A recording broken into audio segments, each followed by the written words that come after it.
గౌరవ మాజీ ముఖ్యమంత్రి గారు పోలీసు ఉన్నతాధికారులకు సైతం నేరుగా హెచ్చరికలు జారీ చేస్తా ఉన్నారు. మేము భవిష్యత్తులో వస్తాం, మేము చేస్తామంటే ప్రభుత్వ పోలీసు ఉన్నతాధికారులను కూడా బెదిరించే స్థాయికి వెళ్ళిపోయారు. నీకు ఇప్పుడు చాలా సింపుల్ విషయం చెప్తానమాట.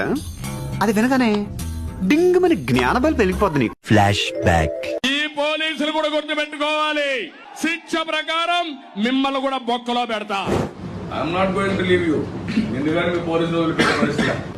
I'm not going to leave you. ఎందుకని మీ పోలీసులు వదిలిపెట్టే పరిస్థితి. పోలీసులు మీ గాలి కూడా తీస్తా, జాగ్రత్తగా ఉండండి. పోలీసులు కూడా చొక్కాలు ఇప్పేయండి, మీ బట్టలు ఇప్పేయండి. పోలీసులు బట్టలు ఇప్పి చదివిస్తా. ఇదొక చిన్న శాంపుల్ మాత్రమే, ఇలాంటి చాలా ఉన్నాయి. ఇంకా ఏ అధికారి కూడా, ఏ రాజకీయ నాయకుడు కూడా పోలీస్ అధికారులు కానీ ఒక పోలీస్ కానిస్టేబుల్ దగ్గర నుంచి ఉన్నత పోలీస్ అధికారి వరకు బెదిరిస్తే ఉపేక్షించదు. నారా చంద్రబాబు నాయుడు గారి నాయకత్వంలోని కూటమి ప్రభుత్వం చాలా చాలా బలంగా తీసుకుంటుంది.